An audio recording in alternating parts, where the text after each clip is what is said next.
నమస్కారం. గురు సాంగత్యం ప్రత్యేక కార్యక్రమానికి సాదర స్వాగతం. ఒక గురు సాంగత్యం వల్ల మనకు ఎటువంటి ప్రయోజనాలు ఉన్నాయి? నారాయణ సమారంభాం వ్యాసశంకర మధ్యమాం అస్మదాచార్య పర్యంతం వందే గురు పరంపరాం. ప్రతి ప్రాణిలోనూ గురువు ఉన్నాడు. ఆ పరిశీలన దృష్టి మనకు ఉండాలి. అలా గొంగళి పురుగు స్థాయి నుండి సీతాకోక చిలుకు స్థాయి వరకు తీసుకువెళ్ళేవాడే గురువు. అంటే మనం మారేంత వరకు గీ పెడుతూనే ఉంటాడు. వ్యామోహం అనేటువంటిది మన పతనావస్థకు తీసుకెళ్ళి గురు సాంగత్యంలో వ్యామోహం పోతుందమ్మా? తప్పకుండా పోతుంది. మరి గురువు వ్యామోహాన్ని పోగొడుతుంది. ఆ మోహాన్ని, ఆ వ్యామోహాన్ని తీసివేసేవాడే గురువు కదా. ఈ సనాతన ధర్మం గురువు గురించి ఏం తెలియజేస్తుంది? న్యాయాన్ని తొంగలు తొక్కేసినప్పుడు తాను సాకారంతో దిగివచ్చి తన స్పర్శతో తన వాక్కుతో మళ్ళీ మనల్ని పట్టాలకి ఎక్కించేవాడే గురువు. గురుర్ బ్రహ్మ గురుర్ విష్ణు గురుదేవో మహేశ్వరః గురు సాక్షాత్ పరబ్రహ్మ తస్మై శ్రీ గురవే నమః.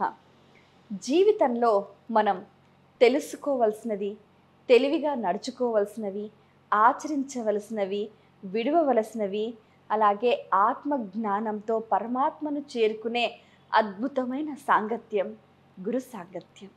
మరి ఈరోజు మనం కార్యక్రమంలో ఒక విశిష్టమైన వ్యక్తి ద్వారా జ్ఞానాన్ని పొందబోతున్నాం. వారు చక్కటి సనాతన కుటుంబంలో పుట్టారు. ఎంతో చక్కగా నియమ నిష్టలతోటి కూడా వారి జీవన విధానాన్ని కొనసాగించారు. దేశం పట్ల, ఒక వ్యక్తిత్వం పట్ల, ఆత్మ గౌరవం పట్ల, సమాజం పట్ల, ఒక స్పృహ పట్ల విశేషమైన పరిజ్ఞానం, ఒక పరిపూర్ణమైన వ్యక్తిగా వారికి బాల్యంలోనే బీజం పడింది. ఏ విషయం తీసుకున్నా నిర్భయంగా, నిర్మోహమాటంగా ఎలుగెత్తి చాటనంలో తనకంటూ ఒక ప్రత్యేకమైన ముద్ర వేసుకున్నారు. అటు రాజకీయాలే అనుకోండి, ఇటు విద్యా వ్యవస్థ అనుకోండి, ఏ అంశం తీసుకున్నా దానికి సంబంధించిన చక్కటి విషయాలను నిర్మోహమాటంగా చెప్పటమే కాకుండా మరెంతో మందికి కూడా స్ఫూర్తిగా నిలిచారు.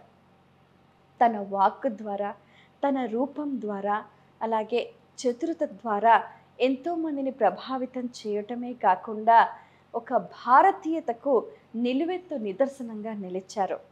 నవభారతరత్న, నవయువ ద్రౌపది, సంస్కార భారతి, అలాగే ప్రజ్ఞా నారీమణి, ఇలా ఎన్నో బిరుదులు, మరెన్నో గౌరవ పురస్కారాలని అందుకున్నారు. మీ అందరికీ బాగా సుపరిచితురాలైన భారతీయం సత్యవాణి గారు. వారితో మాట్లాడి మరిన్ని విషయాలు వారి మాటలో తెలుసుకుందాం. నాటి కార్యక్రమాన్ని ప్రారంభిద్దాం. నమస్కారం అమ్మా. నమస్కారం అమ్మా. మీరంటే మాకు అపారమైన గౌరవం. ఎందుకంటే ఇంటికి పెద్ద దిక్కు ఉండాలి, అలాగే మీరు ఒక సమాజానికి దిక్సూచిగా పెద్దవారిగా మీ మాట ద్వారా ఎంతో మందిని ప్రభావితం చేశారు. అంటే చిన్న పెద్ద అనే తేడా లేకుండా. ఎందుకంటే సత్యవాణి గారు ఒకటి చెప్పారు అని అంటే అందులో సత్యం ఉంటుంది, అందులో ధర్మం ఉంటుంది. ఎందుకంటే మీరు ఏది చెప్పినా తేట తెల్లంగా చెప్తారు, దానికి వివరణ కూడా చాలా చక్కగా అందిస్తూ ఉంటారు. ఈ నేపథ్యంలో అసలు ఒక గురు సాంగత్యం వల్ల మనకు ఎటువంటి ప్రయోజనాలు ఉన్నాయి? చాలా ప్రయోజనాలు. ఒకటనేమిటి, జీవన యానం, మన ప్రయాణం ఒక గురువును ఆశ్రయిస్తే ఎలా మన జీవితాన్ని సుఖప్రదం చేసుకోవచ్చో మనకు అర్థమవుతుంది. గురువు లేని జీవితం వ్యర్థం కదమ్మా. అటువంటి వ్యర్థం కాకుండా ఒక పరమార్థం వైపు నడిపించేవాడే గురువు. నారాయణ సమారంభాం వ్యాసశంకర మధ్యమాం అస్మదాచార్య పర్యంతం వందే గురు పరంపరాం అంటాం కదా. అసలు ఎవరి గురువు? ఎవరిని గురువు అంటాం? ప్రతి ప్రాణిలోనూ గురువు ఉన్నాడు. అది స్వీకరించగలిగేటటువంటి మనసు మనకు ఉండాలి. అటువైపుకి మన మనసు ఎప్పుడైతే ఉన్ముఖత చూపిస్తుందో ప్రతి ప్రాణి నుంచి, ప్రతి మనిషి నుంచి, ప్రతి జీవరాశి నుంచి కూడా మనం నేర్చుకోవాల్సిన అంశాలు ఉన్నాయి. అదే కదమ్మా దత్తాత్రేయ గారు చెప్తారు కదా, గ్రద్ద నుంచి ఏమి నేర్చుకోవాలో, కోడి నుంచి ఏమి నేర్చుకోవాలో, చీమ నుంచి ఏమి నేర్చుకోవాలో, కొంగ నుంచి ఏమి నేర్చుకోవాలో, ఒక కుక్క నుంచి నేర్చుకోవాల్సింది ఏమిటో, ఒక కోడి నుంచి నేర్చుకోవాల్సింది ఏమిటో, ఇవన్నీ ప్రతి ప్రాణి నుంచి మనం తీసుకోగలిగితే అనేక పాఠాలు మనం నేర్చుకోవచ్చు. ఆ పరిశీలన దృష్టి మనకు ఉండాలి. ఈ రణగణ ధ్వనుల మధ్య ఈ ఈ గందరగోళంలో జీవిస్తున్నటువంటి ఈ కాలపు జీవన విధానంలో అది పరిశీలించే తీరిక ఓపిక మనకు ఉండడంలా కదా. అందుకని ఇప్పుడు నా జీవితంలోకి వస్తే, చిన్నప్పుడు నాకు ఊహ తెలిసిన తర్వాత నన్ను ప్రాథమిక పాఠశాలలో వేసినప్పుడు మాకు పోతురాజు గారని ఒక మాస్టర్ ఉండేవారు. మా నాన్నగారికి కూడా ఆయనే టీచర్. వావ్, ఇది చాలా గ్రేట్ అసలు. మా నాన్నగారికి కూడా పాఠాలు నేర్పింది ఆయనే. ఆయన ఒక పదాన్ని ఎలా ఉచ్చరించాలి, వ్రాసేటప్పుడు వ్రాత కూడా ఎలా ఉండాలి, పదే పదే మన చేత ఉచ్చరింప చేస్తూ ఉచ్చారణ విషయంలో చక్కగా నేర్పినటువంటి వారు మాకు పోతురాజు మాస్టర్ గారు. ఒక క్రమశిక్షణ. గ్రామంలో ఆయన బయటకు వస్తున్నారు ఉంటేనే ఇళ్లలో పెద్దవాళ్ళు కూడా దాక్కునేవారు. అంత భయభక్తులు ఉండేవి పోతురాజు గారు మాస్టర్ గారంటే. ఇంకా కొంచెం పెరిగిన తర్వాత ముసలి మాస్టారు అనేవాళ్ళం. ఆ ఊరిలో ఇట్లాగ వేసవి కాలం వచ్చిందంటే పిల్లలందరినీ తను చేరపిలిచి తన విద్యార్థుల్ని తుంగచాపలు ఉండేవి, ఆ తుంగచాపల మీద పడుకోబెట్టి నిద్ర పోనిచ్చి ఒక కూజా నిండా చల్లటి నీళ్లు పెట్టి నిద్ర లేచిన తర్వాత చల్లటి నీళ్లు తాగించి చక్కగా చిన్న చిన్న పద్యాలు మాకు నేర్పించు చక్కగా పాఠాలు బోధించేటటువంటి ముసలి మాస్టారు. ఆయన ముసలి మాస్టర్ అనేది పేరు పడిపోయింది. అలా ఆ తర్వాత కొంచెం హై స్కూల్కి ఆ టైంకి వెళ్ళేసరికి కేటీఎల్ నరసింహాచార్యులు గారని తెలుగు మాస్టర్, వారు గోదా గ్రంథమాలను ఒక నడిపేవారమ్మ. ఆయన గొప్ప రచయిత, గొప్ప గొప్ప వాళ్ళ జీవిత చరిత్రలన్నీ రాసేవారు. తెలుగు భాష పట్ల నాలో ఒక అనురక్తిని, ఒక అభిమానాన్ని పెంచింది కేటీఎల్ నరసింహాచార్యులు గారు. ఓహో. వారు రైటింగ్ బాగుండేది కాదు. సత్యవాణి, నా రాత బాగోదది, నా రాత కొంచెం ఫెయిర్ చేసి పెడతావా అని అడిగారు. ఈ ఫెయిర్ చేసి పెట్టడానికి, నా రాత బాగోడానికి మూల బీజం వేసింది ఎవరు? పోతురాజు మాస్టర్ గారు. ఓకే. వేళ్ల మీద కొట్టేవారు సరిగ్గా రాయకపోతే. లా పలకలేకపోతే, ఎవరైనా వా అనేది పలకకపోతే మూతిని ఎలా ముడవాలో, ఆ లకారం పలికేటప్పుడు అంగిలికి నాలుకని ఎలా స్పృశించాలో, ఇవన్నీ కూడా దగ్గర కూర్చోబెట్టి ప్రతి ఒక్కళ్ళకి నేర్పించేవారు. ఇప్పుడు నా అనేది, లా అనేది అసలు ఎవరు పలకగలుగుతున్నారు?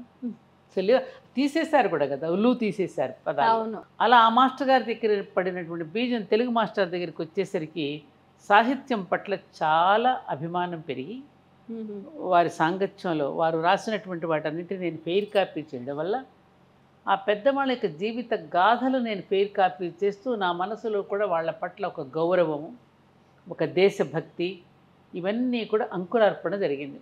లాల్ బహదూర్ శాస్త్రి గారు, అలాగే రవీంద్రనాథ్ ఠాగూర్ వారి ప్రభావం మీ మీద ఎలా పడిందంటారు? రవీంద్రనాథ్ ఠాగూర్ గారి మాకు ఒక పాఠం ఉండేదమ్మా, ఇంగ్లీష్లో ఒకటి ఉండేది. అదొక ప్రేయర్ అనమాట. This is my prayer to the my lord, strike strike at the penury in my heart, give me the strength lightly to bear my joys and sorrows. జీవితంలో వచ్చే కష్ట సుఖాలని సమానంగా చూసే శక్తిని, అది ఎదుర్కోగలిగినటువంటి స్ట్రెంగ్త్ నాకు ఇవ్వమని కోరేటువంటి ప్రార్థన అది. ఆ చిన్నప్పుడు ఆ ప్రేయర్ నాకు బాగా నచ్చింది. ఠాగూర్ గారి ఆ విధంగా ప్రేయర్ మీద ఆయన రచించిన గీతాంజలిలో ఉన్నటువంటి మరికొన్ని ప్రేయర్స్, వారి రచనలు. లాల్ బహదూర్ శాస్త్రిజీ తెలుగు మాస్టర్ గారు వారి జీవిత చరిత్ర రాసి నన్ను ఫెయిర్ చేయమన్నారు కదా. ఆ ఫెయిర్ చేస్తున్నప్పుడే నాలో ఆయనకున్నటువంటి నిరాడంబరత, సత్యశీలత, సౌశీల్యం, ఇవన్నీ కూడా మనసులో పడి, అప్పుడు నేను కొంచెం బాగా చదువుకున్నటువంటి వాళ్ళలో గొప్ప గొప్ప వాళ్ళు ఉండేవారు కదా, అప్పుడు ఉన్నటువంటి రచయితలు, ముఖ్యంగా శ్రీ సూర్యదేవర సంజీవదేవి గారని గొప్ప తత్వవేత్త, మంచి చిత్రకారుడు కూడా. ఆయన చదువుకున్నది 6వ తరగతి శాంతినికేతన్ రవీంద్రనాథ్ ఠాగూర్ గారి దగ్గర ఒక 6వ తరగతి వరకు చదువుకున్నారు. అంతకంటే ఆయన చదువుకోలేదు. నేను పెద్దగా చదువుకోలేదుగా, నేను చదువుకున్నది కూడా ఓన్లీ SSLC మాత్రమే. జిల్లా పరిషత్ హై స్కూల్లో నా చదువు అంతటితో పూర్తయింది. కానీ మీరు జీవితాన్ని చదివేశారు. అదే గురువుల యొక్క సాంగత్యం యొక్క గొప్పతనం. జీవితం వేరు, జీవనం వేరు కదమ్మా. టెక్స్ట్ బుక్కుల్లో ఉండేదంతా మనకి జీవనానికి, ఉద్యోగానికి కావలసిన అంశాలు, కానీ మరికొన్ని అంశాలు ఉంటాయి. కానీ జీవితంలో అంశాలను ఎప్పుడు మనం గుర్తుపెట్టుకోగా, చిన్నప్పుడు ఈ గురువులు చెప్పిన కొన్ని మాటలే మన జీవితం మీద ప్రభావితం అవుతాయి కదా. సో ఆ విధంగా ఇంతమంది యొక్క ప్రభావం కూడా నా మీద ఉండడం అది ఒక ఎత్తు. ఇక తరువాత నేను వివాహం చేసుకుని ఇంటికి వచ్చిన తర్వాత ఒక రకంగా మా శ్రీవారు కూడా నాకు ఒక గురువు అనే చెప్పాలి. వావ్, ఎందుకని ఆయన జీవితం ద్వారా ఆయన నడిచే విధానం సత్యధర్మాలను ఆయన పాటించడం చూసిన తర్వాత కూడా అది కూడా నాకు ఒక ప్రేరణను మరింతగా బలాన్ని ఇచ్చింది. ఆ నేపథ్యంలో ఒకసారి నేను కంచి పరమాచార్య శ్రీ శ్రీ శ్రీ చంద్రశేఖరేంద్ర సరస్వతి మహాస్వామి వారిని కలవడం, వారి యొక్క అనుగ్రహాన్ని పొందితే వారు మళ్ళీ నన్ను ఒక వైపుకి మళ్ళించారు. మాస్టర్ ఇక్కిరాల కృష్ణమాచార్యుల గురువు గారు, మాస్టర్ సివివి, మాస్టర్ ఈకే అంటారు చూడము, ఎంతో మంది గొప్ప గొప్ప శిష్యులను తయారు చేసి సమాజానికి ఒక ద్విజత్వంలోకి అడుగు పెట్టేటట్టు చేసినటువంటి గొప్ప మహానుభావులు. వీరందరి యొక్క పరిచయం నా పూర్వజన్మ సుకృతం తల్లి. అప్పుడు గురువుల యొక్క ప్రయోజనం ఏమిటో, గురువు యొక్క సాన్నిధ్యంలో మనం పొందే ప్రయోజనాలు ఏమిటో మనకు అర్థమవుతాయి. ముఖ్యంగా అసలు అన్నింటికంటే మనకు ఆది గురువు ఎవరు? తల్లి. చిన్నప్పుడు ఏ తప్పు చేసినా దాన్ని సరిదిద్దడం కానీ, ఒక చిన్న మాటలను హెచ్చరిక చేయడం కానీ, దాన్ని చెప్పడం కానీ మొట్టమొదటి గురువు అమ్మ. అది అమ్మ నుంచి ప్రారంభమవుతుంది.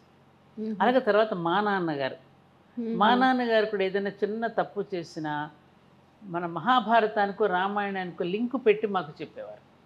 మీరు ఎప్పుడు ప్రస్తావించినా కూడా ప్రామాణికం లేనిది, ప్రూఫ్ లేనిది మీరు మాట్లాడరు. అంటే మీరు ఏ స్పీచ్ తీసుకున్నా కూడా చక్కగా పురాణాలు, సాహిత్యము, ఎన్నో రకాల కథల్ని స్ఫూర్తిగా తీసుకుంటారు. అంటే ఇది మీకు బాల్యంలోనే బీజం పడిందంటారా ఇవి రాసేటప్పుడు?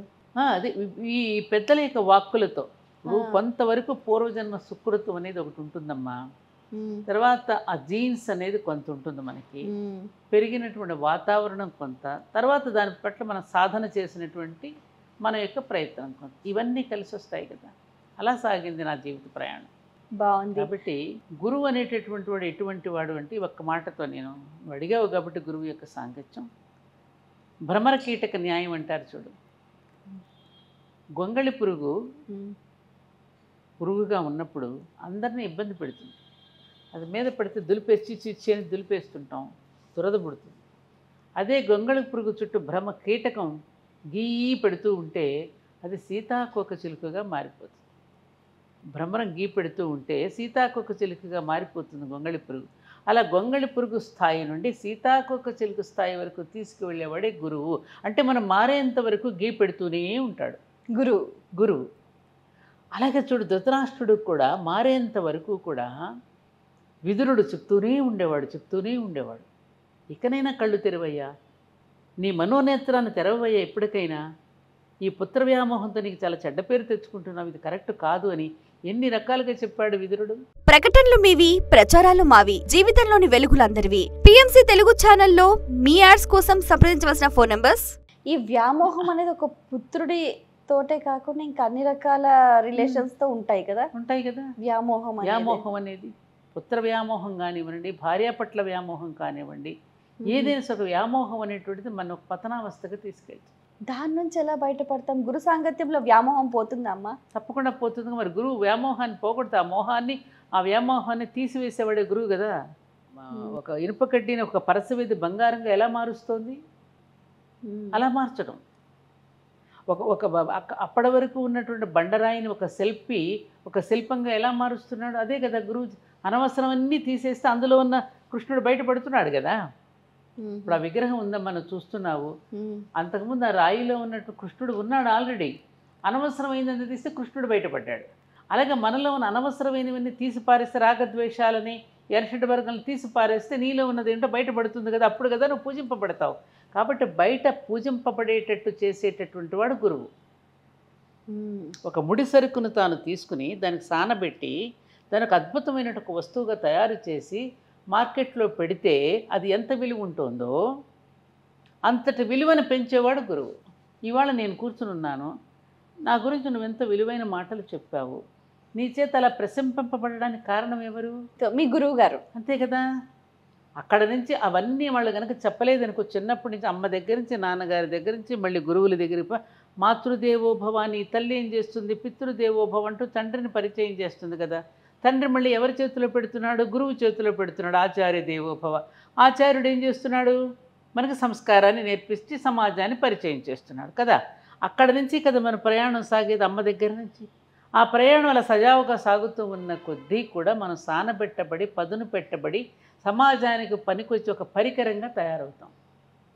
ఒక కొడవలిని తయారు చేయాలి అంటే ఇనుప ముక్కని ఎన్ని సుత్తి దెబ్బలు పడాలి, ఎన్ని రకాలు వేడి నీళ్ళలో ముంచి చన్నీళ్ళలో ముంచి మళ్ళీ కొట్టి మళ్ళీ కాల్చి ఇన్ని రకాలుగా చేసిన ఒక కొడవలి అనే ఒక పరికరం తయారవుతోంది. అలాగే ఒక మనిషిని కూడా ఎన్ని రకాల సుత్తి దెబ్బలు ఎన్ని రకాల ఇబ్బందులు పెడితే వాడు సమాజానికి పనికొచ్చేవాడుగా తయారవుతాడు.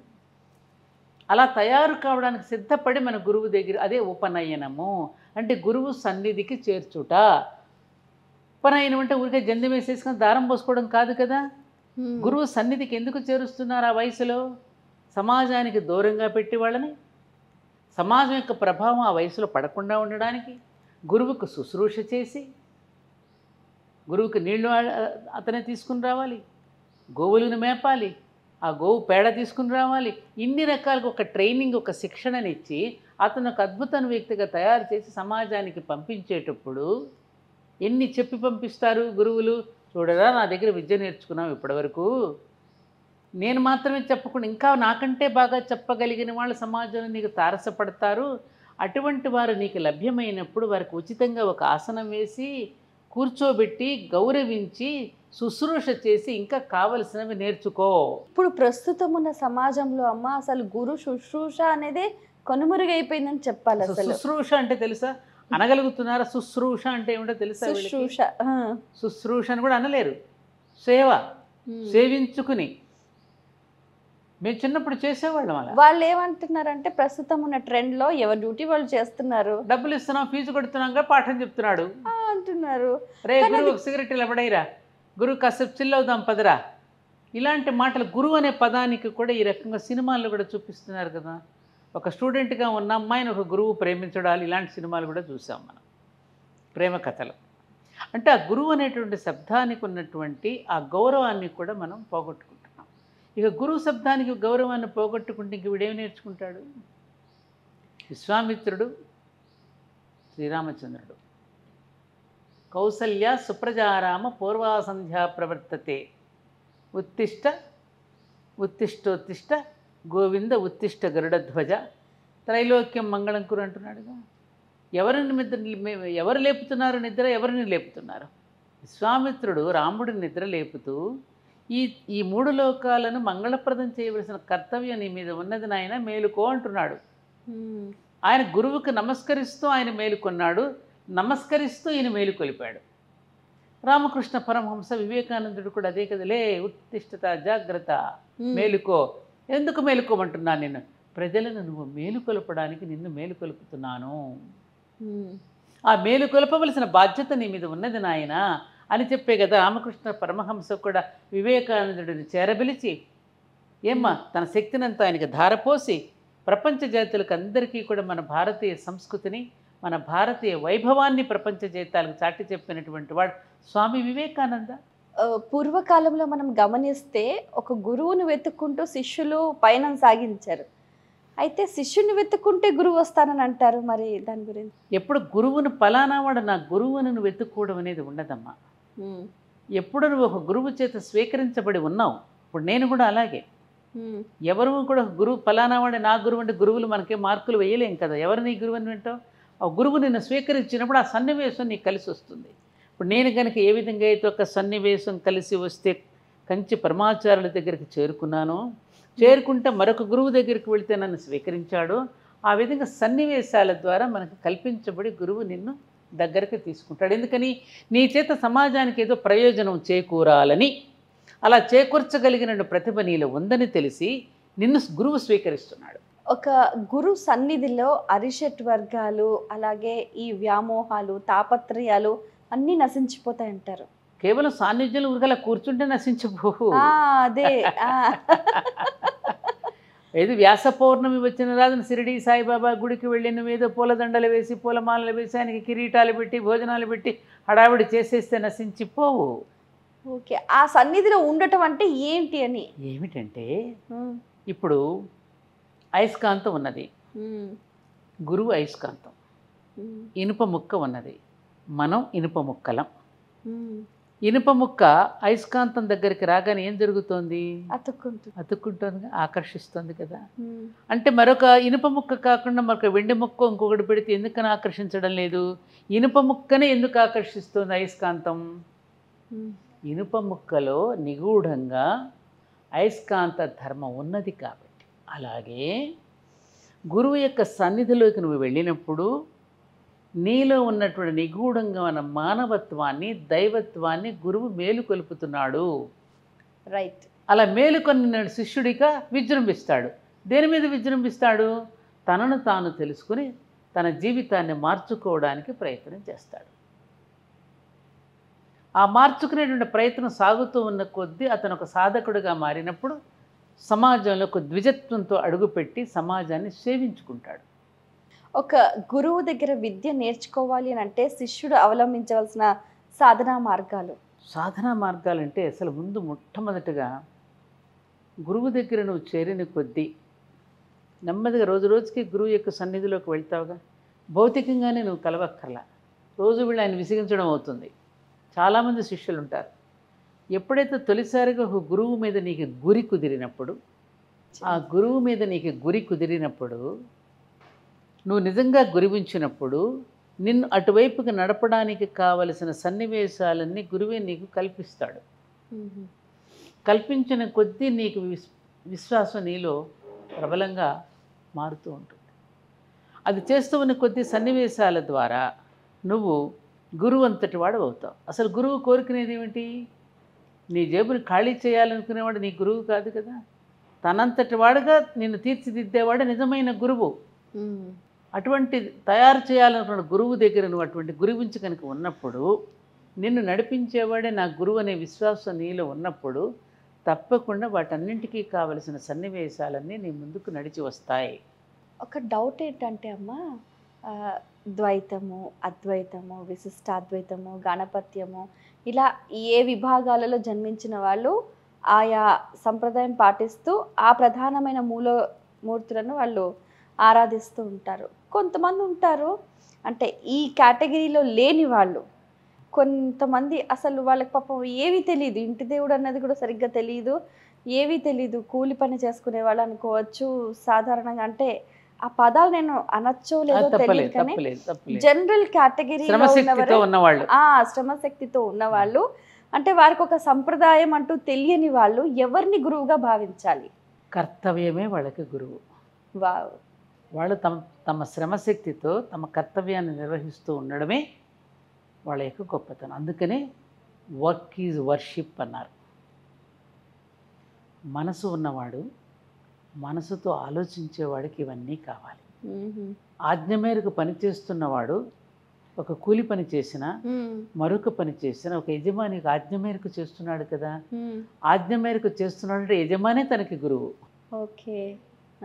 ఇప్పుడు గురువు అనేటటువంటి ఇలాగే ఉండాలి, ఇలా ఒక కాషాయాన్ని ధరించి ఉండాలి, ఆయన మెడలో ఇన్ని మాలలు ఉండాలి, ఇన్ని విభూతి రేఖలు ఉండాలి, ఇన్ని రకాల వేషభూష అనేది లేదు.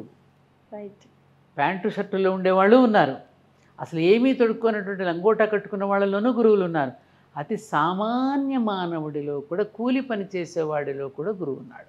ఇంకొకటి ఏంటంటే ఈ గురు మంత్ర ఉపదేశం అనేది తప్పనిసరిగా తీసుకోవాలి. తీసుకుంటే ఆ గురువు ఆ శిష్యుడిని స్వీకరించి అతనికి మోక్షం ఇస్తారు అని అంటూ ఉంటారు. అలాగే గురుదక్షిణ కూడా తప్పనిసరిగా ఇవ్వాలంటారు. వీటి గురించి సాధారణంగా మనం ఏదైనా ఒక ప్రయోజనం పొందినప్పుడు ఆ శ్రద్ధ మనకి దాంట్లో శ్రద్ధయాధేయం, అశ్రద్ధయాధేయం అని ఏదైతే సమర్పించుకోవటం అనేది ఏదైతే ఉన్నదో ఆ సమర్పించుకోవడాన్ని దక్షిణ అన్నాం మనం. దాన్నే మన గురు దక్షిణ. ఎందుకంటే పూర్వకాలంలో గురువులు ఎవరు కూడా దీనికి ఇంత ఫీజులను నిర్ణయం చేసి మీరు ఇంత ఇవ్వాలి, మీ ఇంటికి వస్తే పాదం మోపితే నాకు ఇంత డబ్బులు కట్టాలి, ఏమ్మా నా కోసం ఇంత ప్రవచనాలు చెప్తే ఇంత డబ్బు ఇవ్వాలి అనేటటువంటిది ఎక్కడా లేదు కదా. అలా లేదు కదా.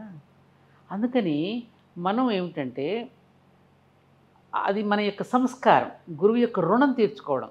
మనకి ఇంత నేర్పించాడు, మనకి జీవితాన్ని ఇచ్చినటువంటి గురువుకి మనొక దక్షిణ రూపంలో ఇచ్చుకుని ఆయన సేవించుకోవడం అనేది శిష్యుడి యొక్క కర్తవ్యం. అది ఏదైనా కావచ్చు అంటారు, పండ్లో ఫలమో ఏదైనా, పండైనా ఫలమైనా ఆఖరికి చిన్న బుద్ధితో గురువు గారు చెప్పినటువంటి ఒక ఆజ్ఞ మేరకు అని చెప్పిన ఒక కర్తవ్యాన్ని నువ్వు పాటిస్తే చాలు. ప్రకటనలు మీవి, ప్రచారాలు మావి, జీవితంలోని వెలుగులందరివి. పిఎంసి తెలుగు ఛానల్లో మీ యాడ్స్ కోసం సంప్రదించవలసిన ఫోన్ నంబర్స్. అహం తొలగితేనే గురు దర్శనం జరుగుతుంది అని అంటుంటారు, నిజమేనంటారా? అసలు గురువు దర్శనం దొరికితేనే అహం తొలగుతుంది. గురువు యొక్క దర్శనం లభిస్తేనే నీ అహం తొలగిపోతుందిగా. ఆ దర్శన భాగ్యమే మనకు భాగ్యాన్ని అందిస్తుంది అంటారా? అయితే ఇప్పటి కాలంలో జరిగే ఏమిటంటే, పలానా గురువు దగ్గర నేను వెళ్ళాను, సమర్పించుకున్నానని చెప్పి ఆయన దగ్గర నేను ఇన్ని ఫోటోలు తీసుకున్నాను, మా గురువు గారిని మా ఇంటికి తీసుకెళ్ళాను, ఆయనకి నేను పూలమాల వేశాను, ఇది మళ్ళీ అహం అవుతుంది. గురువు దగ్గర ఎప్పుడైతే నువ్వు నమ్రతగా ఉండి ఒక ఒబీడియంట్ శిష్యుడిలాగా నువ్వు కూర్చుని ఆయనకి దగ్గర నుంచి కావలసినవి ఎప్పుడైతే నువ్వు పొందగలిగి, ఎప్పుడైతే డౌన్ టు ఎర్త్ అంటారే ఒదిగి ఉంటావో అది నిజమైనటువంటి శిష్యుడు. తలెగరేసి నేను అంత పెట్టాను, నేను ఇంత ఇచ్చాను, నేను ఇంత డబ్బు కట్టాను, మా ఇంటికే కాబట్టే వచ్చారు, గురువుగారు మా ఇంట్లో పాదం మోపారు, మా ఇంటిని పావనం చేశారు, మేము ఇప్పుడు ఇన్ని లక్షల ఖర్చు, ఇది కాదు కావలసి. వారి నుండి మనం ఏమి స్వీకరించాం, ఏమి నేర్చుకుని మన జీవితాన్ని మనం బాగు చేసుకున్నాం. ఇప్పుడు సామాన్య జీవితాలు వెళ్ళక ఏ గురువులు వెళుతున్నారు చెప్పు తల్లి? వాళ్ళు ఏ గురువుని ఆధారం చేసుకుని వాళ్ళు జీవిస్తున్నారు? అదే ఇందాక మిమ్మల్ని అడిగాను. అదే నేను చెప్పేది, పని వాళ్ళ యొక్క కర్తవ్యమే. ఇప్పుడు కర్తవ్యాన్ని విడిచిపెట్టి, మా మాస్టర్ గారు ఎప్పుడు చెప్పారు, కర్తవ్యాన్ని విడిచిపెట్టి దేవుడి ముందు కన్నులు మూసుకున్నవాడు కర్తవ్యం పట్ల కన్నులు మూసుకున్నవాడు అవుతున్నాడు. భగవంతుడు కర్తవ్య స్వరూపుడై ఉన్నాడు, అతడిని ఆరాధించండి. ఇది కదమ్మా చెప్పింది వేదం కూడా. శ్రీకృష్ణుడు చెప్పింది కూడా ఇదే కదా. నీ పని నువ్వు చెయ్యవయ్యా, ఆ పని నుండి ఉన్న ఫలితాన్ని నాకు వదిలేయి, ఆ ఫలితాన్ని గురించి ఆశించకపోవడమే సన్యాసం అనేదానికి అర్థం. ఈ సనాతన ధర్మం గురువు గురించి ఏం తెలియచేస్తుంది? దేవుడు దిగి వస్తే గురువు కనపడుతున్నాడు, గురువుకు నమస్కరిస్తే దేవుడు కనపడతాడు. ఇద్దరు వేరు కాదు.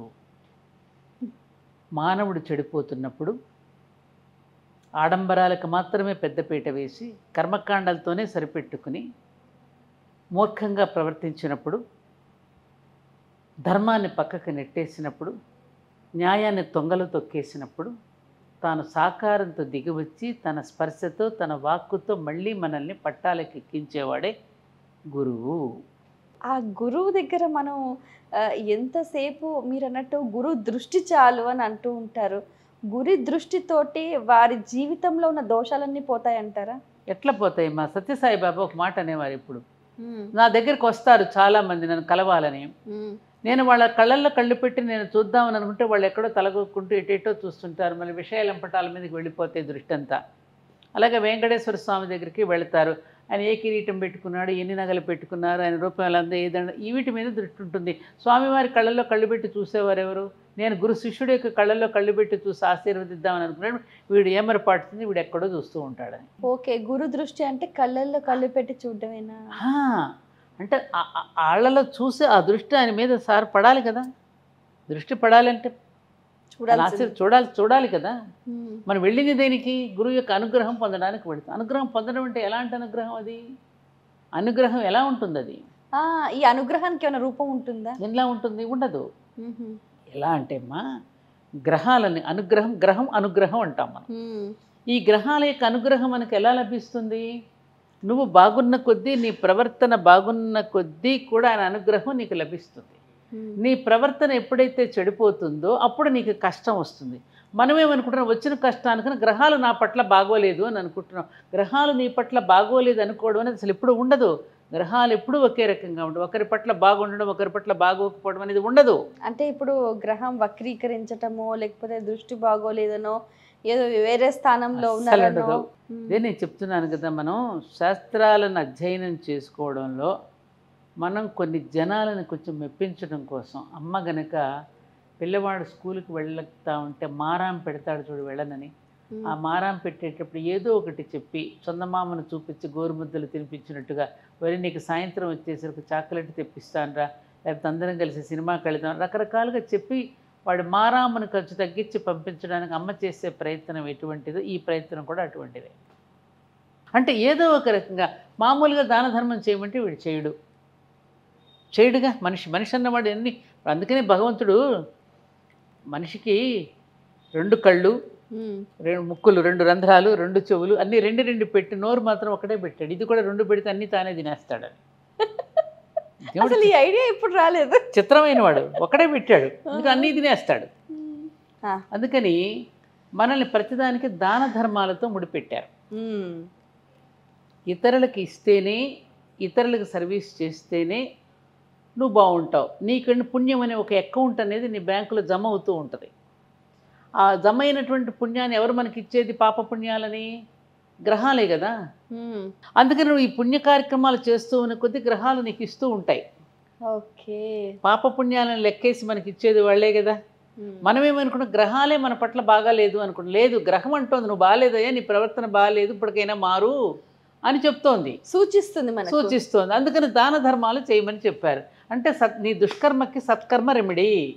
నీ దుష్కర్మను పోగొట్టుకోవాలంటే నువ్వు మంచి పనులు చెయ్యి, అంటే సత్కర్మలు చెయ్యి. దాన ధర్మాలు ఎందుకు లేని ఎగ్గొట్టేద్దామని అనుకుంటే ఏం చెప్పిస్తున్నాడు? వాడు చాలా చిత్రమైన భగవంతుడు. మళ్ళీ ఎక్కడో ఒక చోట ముడుపుల పేరిట నీ డబ్బుని కాజేస్తున్నాడు. ఇదే నువ్వు సత్కర్మలకు వినియోగించావనుకో నీ డబ్బుని, అసలు ఈ అవకాశమే ఉండదు కదా. అప్పుడు నువ్వు ఎక్కడో ఒక చోటకి హాస్పిటల్లో పెద్ద పెద్ద బిల్లులు కడుతున్నావు, ఒక మున్సిపాలిటీ ఆఫీస్కి వెళ్తే లంచాల రూపంలో కడుతున్నావు, ఎన్ని రకాలుగా నీ డబ్బు పోతుంది. అందుకని ఈ గ్రహం యొక్క అనుగ్రహం పొందాలి అంటే దాన ధర్మాలకు ముడిపెట్టి మన పూర్వీకులు అద్భుతమైనటువంటి ఒక సంప్రదాయాన్ని పెట్టారు. ఒక గురువు అనేది ఒక వ్యక్తి జీవితంలో ఇంకా ఎటువంటి ప్రధాన పాత్ర పోషిస్తుందంటారు? మొత్తం పాత్ర అంతా అదే కదమ్మా. ఇప్పుడు గురువు మనకు ఒక మార్గదర్శనం చేశాడు తల్లి. ఆ మార్గదర్శనం చేసినప్పుడు ఏంటంటే మనకు కొన్ని ఇబ్బందులు వస్తాయి జీవితంలో.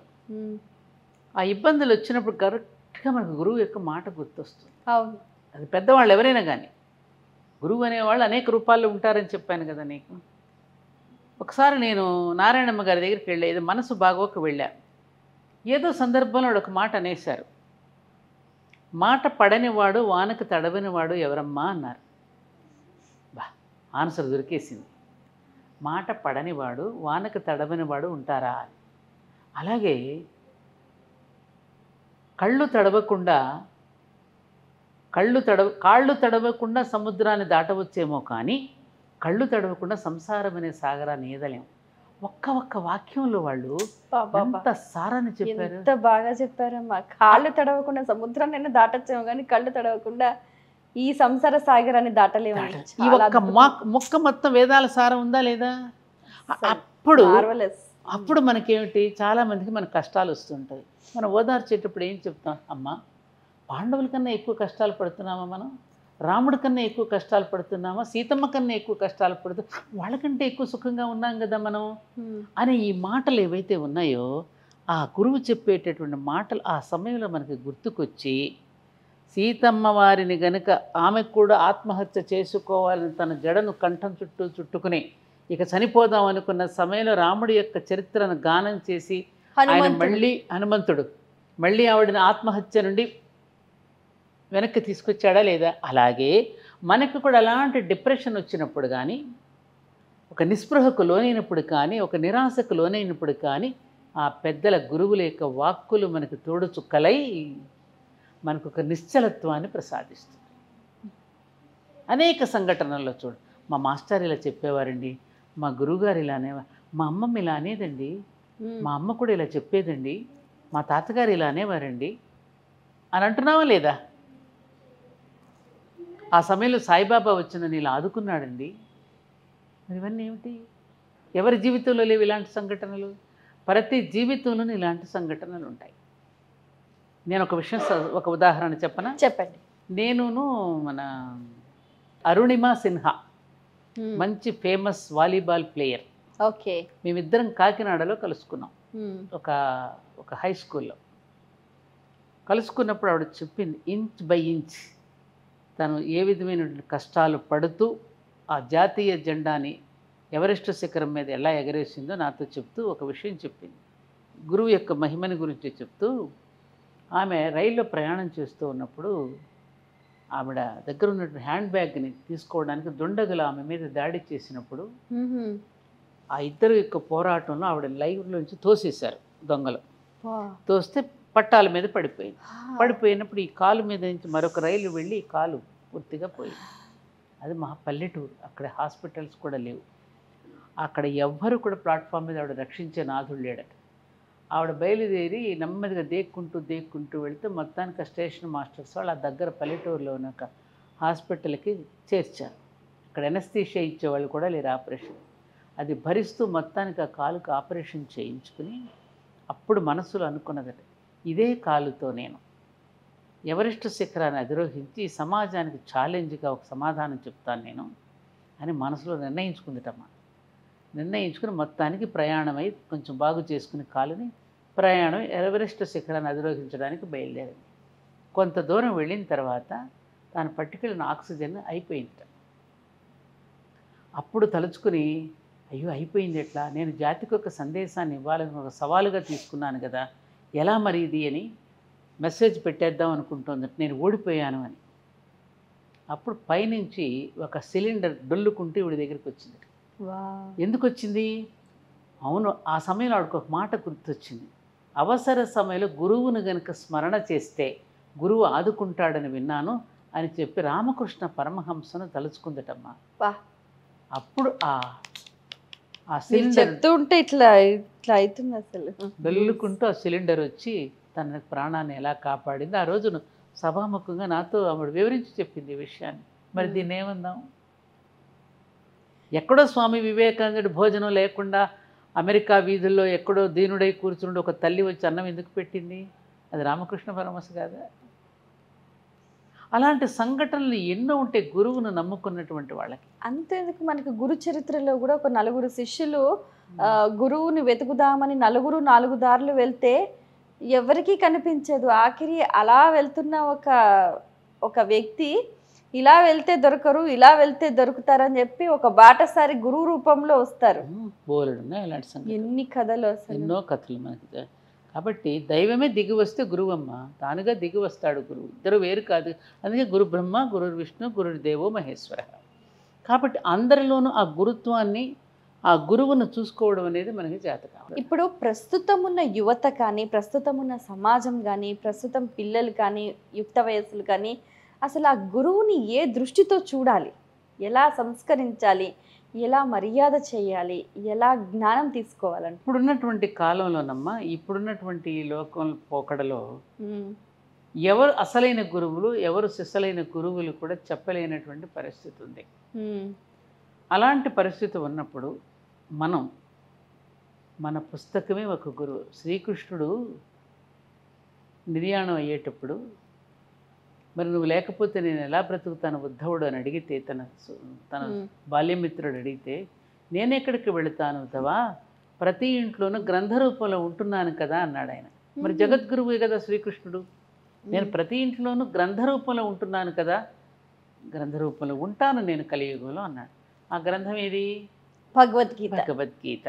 ఆ భగవద్గీతలో కనీసం 5 శ్లోకాలు ఏవైతే ఉన్నాయో అవి వాటిని మనం మననం చేసుకుంటూ దాని యొక్క తాత్పర్యాన్ని జీవితానికి అన్వయించుకుంటే కూడా చాలదా మనకి? జగద్గురు శ్రీకృష్ణుడే ఉన్నాడు కదా, జగద్గురు శంకరాచార్యులు వారు ఉన్నారు, సమర్థ సద్గురు సాయినాథుడు ఉన్నాడు, ఎంతమంది రామకృష్ణ పరమహంస, శ్రీ శ్రీ శ్రీ చంద్రశేఖర సరస్వతి మహాస్వామి వారు దేవుని స్వరం పేరిట ఎన్ని జగద్గురు బోధలు ఎన్ని విషయాలు చెప్పారు. పత్రిజీ ఎంతోమంది గురువుల యొక్క మాటలు నేను ఒక గ్రంథంగా, తులసి దళం పేరిట ఎంతోమంది యొక్క గురువుల యొక్క వాక్కులన్నీ పొందుపరిచి మనకు మాలగా గుచ్చి ఇచ్చారు. ఒక వాక్యం చాలదా అమ్మ మనకి? అందుకని ఇప్పుడు గురువులను ఎంచుకోవడం కూడా కష్టమే. బోధ గురువుల కంటే కూడా బాధ గురువులు ఎక్కువయ్యారు ఇప్పుడు. మీ ఇంటికి వస్తే నాకేమి ఇస్తావు, ఎన్ని లక్షలు ఇస్తావు, ఎవరు గురువు అనేది కూడా ఎంచుకోలేనటువంటి పరిస్థితి. కాబట్టి ఇప్పుడు ఆధునిక కాలంలో ఉన్నటువంటి పిల్లల తప్పు కూడా కాదు అది. అమ్మ, మీ జీవితంలో మీరు దర్శించిన గురువులు? చెప్పాను కదా, కంచి పరమాచార్యుల వారే నా గురువులు. వారిని దర్శించుకో, సత్యసాయి బాబా వారిని కూడా దర్శించాను నేను. ఇంకా పెద్దగా నేను ఎక్కడికి వెళ్ళలేదు. చాలు, ఎవరిని దర్శించుకుంటే ఇంకెవరిని దర్శించుకోనక్కర్లేదు. ఆయనే కంచి పరమాచార్య. అవును కదా, ఇంకెందుకమ్మా? బాగుంది. అది ఆ గురుత్వం అనేది ఉండాలి. అది జీవిత కాలంలో అదొక మంచి అనుభూతి కలిగిస్తూ ఉంటుంది. మీ జీవన ప్రయాణంలో అంటే మీరు విద్య నేర్చుకున్న కాలం, ఇప్పుడున్న విద్యా వ్యవస్థ, ఈ వ్యత్యాసం గురించి చెప్పండి. ఇప్పుడున్నది విద్య కాదమ్మా, అంత అవిద్య. దీని విద్య అనరు అసలు. అక్షరాస్యత మాత్రమే విద్య ఎన్నటికీ కాదు. ఇన్ఫర్మేషన్ ఒక్కటి మాత్రమే ఎప్పుడు విద్య కాదు. అసలైన విద్యలో ఏముంటుంది? అసలు విద్య అంటే ఏమిటి? విజ్ఞానం. దేని విజ్ఞానం? నిన్ను నువ్వు తెలుసుకో. ఆధ్యాత్మిక విద్య నిజమైన విద్య. ఓకే. ఇప్పుడు మీరు చూడండి, మనం చాలామందిని సమాజంలో కళాకారులను చూస్తున్నాం, వృత్తి విద్యల వాళ్ళని చూస్తున్నాం. వాళ్ళు ఏ యూనివర్సిటీకి కళాశాలకు వెళ్ళి చదువుకోలేదే. ఇప్పుడు ఇంత పెద్ద పెద్ద పెద్ద మందిరాలు, రామేశ్వరం ఆలయం చూడు, మీనాక్షి మందిర్ చూడు, అయోధ్య ఆలయం చూడు, మన ఆలయాలన్నీ నువ్వు చూస్తున్నావు కదా. ఆ శిల్పకళ చేసుకున్న వాళ్ళందరూ ఏ కాలేజీలకు వెళ్ళి చదువుకున్నారు? ఒక చాటలు తయారు చేసేవాడు, ఒక బుట్టలు అల్లేవాడు, ఒక కార్పెంటరీ పనిచేసేవాడు. అనూచానంగా వచ్చిన పరంపరగా వస్తున్నటువంటి విద్యలు వాళ్ళకి జీవితాన్ని ఇచ్చాయి. ఒక కుండలు చేసుకునేవాడు కానీ, ఒక కమ్మరివాడు కానీ, వీళ్ళందరూ ఎలా వచ్చి అనూచానంగా తల్లిదండ్రుల నుంచి వంశపారంపర్యంగా వచ్చినటువంటి విద్యలు. అంటే రక్తనిష్టగా ఉన్న బోర్న్ ఎంప్లాయ్మెంట్ అంటారు దీన్ని. అది వద్దనుకున్నాం మనం. ఎవరికి వాళ్ళవి ఇంగ్లీషు చదువులే విద్య అనుకుని పొరపాటు పడి ఇంగ్లీషు చదువుల వెంట పడ్డాం. ఆ ఇంగ్లీషు చదువులలో ఎక్కడా మనకి నైతిక విలువల గురించి కానీ, మానవ జీవితానికి కావలసినటువంటి జీవన విధానానికి సంబంధించిన విషయాలు కానీ ఎక్కడా మనకు చర్చకు రావు, పాఠ్యాంశాలు ఉండవు. మరి ఎలా జీవించాలో పాఠ్యాంశాలలో చెప్పనప్పుడు అది విద్య ఎలా అవుతుంది? పాఠ్యాంశాలలో ఉండవు, ఇంట్లో చెప్పిన వాళ్ళు చెప్తే వినరు, టీచర్ చెప్తే అర్థం కాదు. మరి వీళ్ళ జీవితం ఉద్ధారం అయ్యేది వాళ్ళు కూడా వినరనండి. అమ్మ అని పిలుస్తూ ఉంటే నన్ను అమ్మ అని ఎందుకు పిలిచి నలుగురిలో నన్ను అవమానం చేస్తున్నావురా, మమ్మీ అని మనం చెప్పలేదని కొట్టిన తల్లులను చూడలేదా మనం? ఉన్నారు. మన తెలుగు భాషనే మనం మర్చిపోయాం కదా. మనదైనటువంటి సంస్కృతిని, మనదైనటువంటి సంప్రదాయాన్ని మనమే కావాలని వదిలేసుకున్నాంగా. మన చదువు అసలు దేనితో ప్రారంభమవుతుంది? అది ఉందా ఇప్పుడు? A for apple, B for bread. Bread కోసం చదువుకుంటున్నావా నువ్వు? పొట్టకూటి కోసం చదువు మనది. అంటే వీళ్ళు ఇప్పుడు విద్యా వ్యవస్థలో గమనిస్తే వాళ్ళు ఇచ్చిన క్వశ్చన్స్ని బట్టి కొట్టేయడం, రాయడం, ఎగ్జామ్స్ రాయడం, మార్కులు వచ్చేయడం, నెక్స్ట్ క్లాస్కి ప్రమోషన్. అంతేకాని కిందటి క్లాస్లో ఏం నేర్చుకున్నారు, ముందు క్లాస్లో ఏముంది, ఇప్పటికప్పుడు బట్టి పట్టేసి పేపర్ మీద కక్కేస్తున్నారు.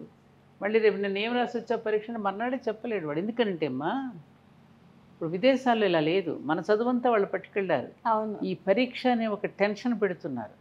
ఎప్పుడైతే పరీక్ష రాయాలనే టెన్షన్ ఉంటుందో వాడు పాఠ్యాంశం మీద వాడికి శ్రద్ధ ఉండదు. ఒక సినిమా చూసినప్పుడు సినిమా కథను చూసినట్టు చెప్పగలుగుతున్న ఈ విద్యార్థి అదే పాఠాన్ని ఎందుకు చెప్పలేకపోతున్నాడు? టెన్షన్. పరీక్ష అనే టెన్షన్. పరీక్ష తనకు పెట్టబడుతున్నట్టుగా అసలు పెడుతున్నట్టు తెలియకుండా పరీక్షలు పెడతారు. అది మన విదేశీ విద్యా విధానంలో ఉంది, మన దగ్గర లేదు. మనది వాళ్ళు పట్టుకెళ్ళారు. ఆ మెకాలే వచ్చి వాళ్ళ విధానాన్ని మనకు అంటుగట్టేసి మన విధానాన్ని వాడు పట్టుకుపోయాడు. అది తెలుసు మనకు పట్టుకెళ్ళిపోయాడు. మనది వాళ్ళు అంటగట్టి తెలిసి మార్చుకోగలిగామా 75 ఏళ్ళు వచ్చిన తర్వాత? మనదైన విద్యా విధానాన్ని మళ్ళీ మన పిల్లలకు ప్రవేశపెట్టుకోగలకపోవటం ఎవరి తప్పు?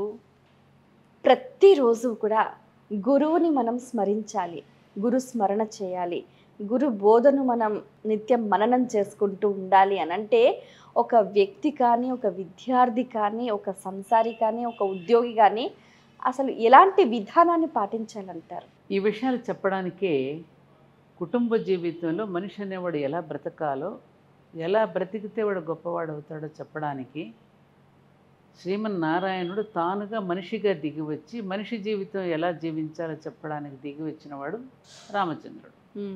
ఆ రామాయణం చదవండి, బాలరామాయణం. విద్యార్థి అనేవాడు విద్యార్థి దశలో ఎలా ఉండాలో తెలుస్తుంది. రైట్, కరెక్ట్గా చెప్పారు. శ్రీకృష్ణుడు అంతటి వాడు కూడా సాందీపని దగ్గర విద్య నేర్చుకున్నప్పుడు ఎలా ఉన్నాడు? ఎంత పొందిక కూర్చుని విన్నాడు. గురువుకు శుశ్రూష చేసి తన గురువు యొక్క కుమారుడిని ఎవరో ఎత్తుకెళ్ళిపోయి చంపేస్తే మళ్ళీ తీసుకొచ్చి గురువుకు దక్షిణగా ఎలా ఇచ్చాడు? ఇవన్నీ మన దాంట్లో చదువుకున్నాం కదమ్మా. వ్యాస మహర్షి, వ్యాసుడు, తర్వాత సూతుడు, ఇవన్నీ మనకి వ్యాస మహర్షి దగ్గర నుంచి అన్నీ మనం చూస్తున్నాం కదా పురాణాలు.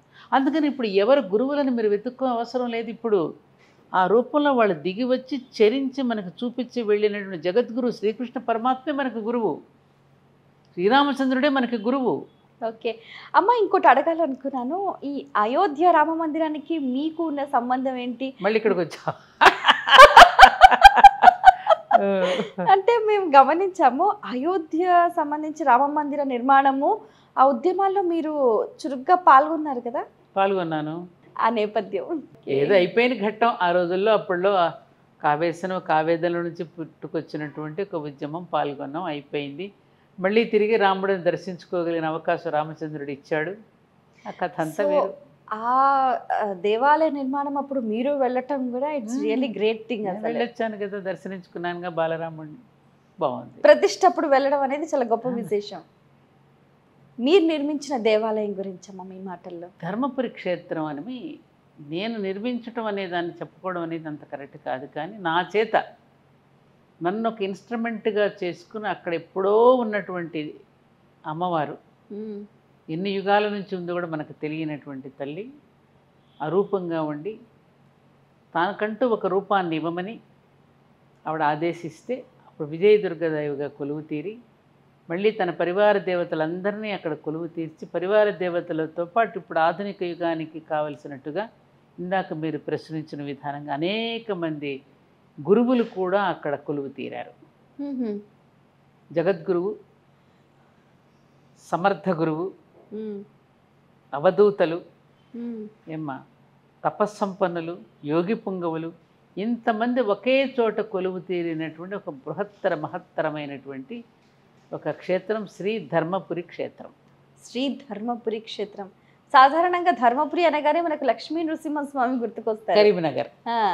కానీ ఈ ధర్మపురి క్షేత్రం వైశిష్ట్యం అంటే ఈ ధర్మపురి అని పేరు పెట్టడానికి గల కారణం ఏంటంటే, ఒక దొంగ అక్కడ దొంగిలించినటువంటి సొమ్ముని తనకు తానుగా వచ్చి సరెండర్ అయిపోవడం వల్ల ఒక మనిషిని అధర్మం నుంచి ధర్మం వైపుకి మళ్ళించింది. కాబట్టి ఇది శ్రీ ధర్మపురి క్షేత్రం అని పేరు పెట్టడం జరిగింది. నేనే నామకరణం చేశాను ఇప్పుడు దానికి. అలా బాగుంది. అమ్మ, మీకు చిన్నప్పటి నుంచి కూడా కొంచెం సమాజం అన్నా, దేశం అన్నా, దేశభక్తి అన్న అమితమైన ప్రేమ, దానికి బీజం ఎక్కడ అంటారు?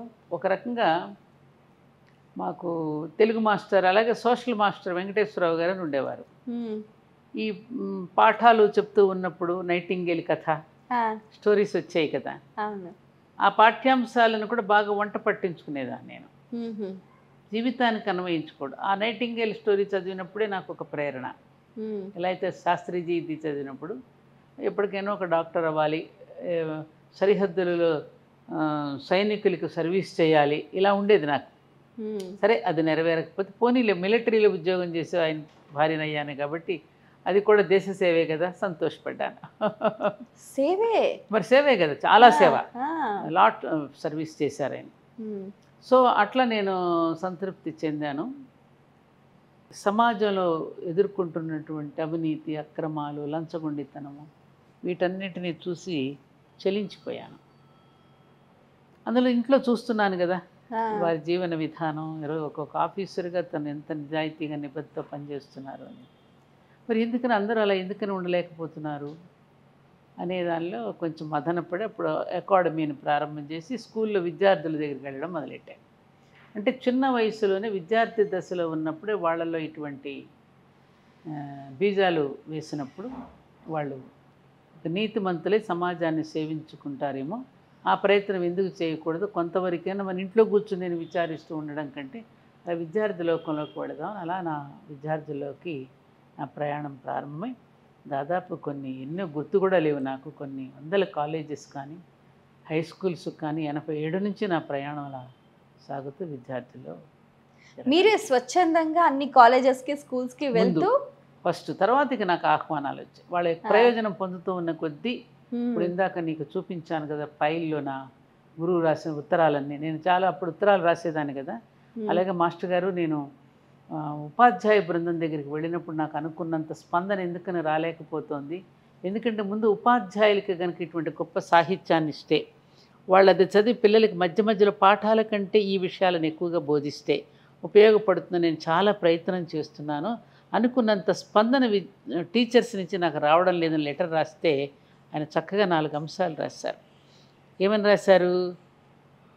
బోధన అనేది తమ స్వధర్మం కాని వాళ్ళు అధ్యాపకులు అవుతున్నారు ఇప్పుడు. వాళ్ళు ఏం బోధిస్తారు? కేవలం జీతం వస్తుంది కదా పాఠం చెప్తున్నాం అనుకుంటారు. ఇట్లా 4 రకాల అధ్యాపకులని ఆయన ఎగ్జాంపుల్స్గా చెప్తూ, ఎవరైతే ఈ విలువలను కాపాడేటటువంటి విషయంగా ఎవరైతే ఉంటారో వాళ్ళని పొదివి పట్టుకో, వాళ్ళతో నీ కథను నువ్వు నడిపించు అని చెప్పి మాస్టర్ గారు నాకు ఉత్తరం రాశారు. కానీ మాస్టర్ గారే మీకు ఉత్తరం రాయడం అనేది ఇట్స్ రియల్లీ గ్రేట్ థింగ్ అసలు. ఎన్నో లెటర్స్ నాకు ఆయన రాసింది, నేను రాసిన ప్రతిదానికి నాకు సమాధానం రాసేవారు. కానీ ఈ ఉత్తరాలు రాసే సంప్రదాయము అంటే ఏం చూపించనా నీకు తెలియజేస్తున్నారు? ఉత్తరాలు? అక్కడ ఒక ఫైల్ ఉంది టివనాన్న, ప్రతిదానికి ఆయన ఎంత అందంగా లెటర్స్ రాసేవారంటే ప్రతిదీ ఫైల్లో పెట్టి చూడు. Letters of MK, wow, the universal humanitarian education trust master గారు పెట్టింది, అంటే మానవ ధర్మ శిక్షణా కేంద్రం. ఇలా నేను రాసిన ప్రతిదానికి నాకు వచ్చిన డౌట్కి మాస్టర్ గారు ఇలా ఉత్తరం రాసేవారమ్మా. ఇది జానమతి హనుమత్ శాస్త్రి గారు మన తెలుగు కోసం ఆయన పడినటువంటి కడపలో యూనివర్సిటీ ఉందిగా, సిపి బ్రౌన్ ఆ శాస్త్రి గారు రాసింది. ఇట్లా గురువులందరూ నాకు రాసినటువంటి ఉత్తరాలు ఇవన్నీ. ఇట్లా గురువులే మీకు లెటర్ రాశారు అని అంటే మీరెంత గొప్ప శిష్యురాలో అర్థం అంటే చేసుకోవచ్చు. ఆయన ఈ వీరు శరీరం విడిచిపెట్టేటప్పుడు మాస్టర్ గారు నాకు ఒక 2 లైన్లు ఒక లెటర్ రాశారమ్మా ఆయనకి. చీసౌ సత్యవాణికి ఆశీస్సులు, నీ గొంతు గంభీరమైనది, ఇది ఈ జాతికి నీ విషాద స్థితి నుండి ఏవలకు తీయగలదు. నీ గొంతు తీయనిది, ఈ జాతికి గత వైభవాన్ని అందించగలదు. ఇట్లు కృష్ణస్వామిని ఒక లెటర్ రాశారు నాకు. బాగుందా 2 లైన్లు అసలు? అది ఎంత ప్రేరణనిచ్చింది నాకు. 2 లైన్లు ఎంత గొప్ప ఆశీస్సులు అవి. అంటే నన్ను ఆదేశించినట్టు అవలా అది. ఈ జాతికి గత వైభవాన్ని నువ్వు చూపించు, మీ స్వరాన్ని ఎలిగెత్తి చాటమని. విషాద స్థితి నుండి వాళ్ళని రాజయోగం నుండి రాజయోగంలోకి తీసుకురా. రాజీ నుంచి రాజయోగంలోకి. రాజీ పడిపోయి బ్రతికేస్తున్నాం కదా, కాంప్రమైజ్ అయిపోయి, అంతా కాంప్రమైజ్. ఆ రాజీ పడిపోయి బ్రతికేస్తున్నాగా, ఇంకేం చేస్తాంలే అబ్బా, ఏమైపోయింది, మనం చేస్తే అయిపోతుందా, మనం ఒక్కళ్ళతో అయిపోతుందా అనేసి కనీసం ఓటు వేయడానికి కూడా వెళ్ళంగా మనం కదా. ప్రతిదీ ఎవరు వచ్చినా ఇంతే లేబ్బా, ఇంతకన్నా చేసేది ఏముంది లేబ్బా అని మనకి ఎవరికి వాళ్ళు అనుకుని ఒక నిస్సహాయ స్థితి అనాలా, సోమరితనం అనాలా, కరుడు కట్టినటువంటి ఏమనాలి, దాన్ని మూర్ఖత్వం అనాలా, దీన్ని ఏమనాలి? అలాంటి స్థితిలో పడుతున్నటువంటి జాతిని ఏవలకు తీయగలమా? అంటే మొద్దు నిద్రపోతున్న జాతిని ఎలా మేలుకొల్పగలగాలి? మేలుకొల్పగలం. అలా అనాది నుంచి మనల్ని మేలుకొల్పుతూనే వస్తూ ఉన్నారుగా అనేక ఉద్యమాలు మేలుకొల్పడంలా. అందుకని మనం ఏంటి, వీళ్ళందరూ నిద్రపోతుంటే వాళ్ళందరూ నిద్రపోతున్నాం, నేను మాత్రం ఎందుకు మేలుకొని ఉండాలి అంటే అని అనుకోకూడదు. మాస్టర్ గారు అన్నమాటే చెప్తున్నా, అందరినీ మేలుకొల్పడానికి నేను మేలుకొని ఉన్నాను అని అనుకో, అప్పుడు నీకు మనసుకు సంతోషం కలుగుతుంది. ఎంత గొప్ప మాట. పిల్లవాడు చదువుకుంటూ ఉంటే వాడు నిద్రపోనీయకుండా వాడిని మేలుకొల్పడానికి అమ్మ కాపలా కాసి మెలకుగా ఉంటుంది. అలాగే జాతి నిద్రపోనివ్వకుండా వాడిని మేలుకొల్పడానికి మనం మేలుకొని ఉండాలి. అందుకని ఇలా అనుకున్నావు అనుకో, నువ్వు అందరూ జాతి మొత్తం నిద్రపోతే నేను మాత్రం ఎందుకు నేను పడుకుంటా అనుకున్నావు అనుకో, ఏమవుతుంది అప్పుడు? అలా అనుకోవద్దు. వారిని మేలుకొల్పడానికి నేను మేలుకొని ఉన్నాను అనే భావన నీకు ఆనందాన్ని ఇస్తుందని చెప్పారు మాస్టర్ గారు. చాలా సంతోషం అమ్మా, మీ అమూల్యమైన సమయాన్ని కేటాయించి ఎన్నో విషయాలను వివరంగా ఎంతో సహనంగా మాతో షేర్ చేసుకున్నందుకు ధన్యవాదాలు. నమస్కారం తల్లి, గాడ్ బ్లెస్ యూ. వీక్షించారు కదండి, ఈరోజు గురు సాంగత్యంలో భారతీయం సత్యవాణి గారు ఒక జీవితానికి కావాల్సిన ఎన్నో మౌలికమైన విలువైన అంశాలను తెలియజేశారు. నిజంగా ఒక గురువుగా ఒక వ్యక్తి ఉన్నతికి కావాల్సిన విషయాలను ప్రస్తావించారు. ప్రతి ఒక్కరూ వాటిని వారి జీవితానికి అన్వయించుకుంటారని మనస్ఫూర్తిగా ఆకాంక్షిస్తూ మరో కార్యక్రమంలో మళ్ళీ కలుసుకుందాం. అంతవరకు సెలవు, నమస్కారం.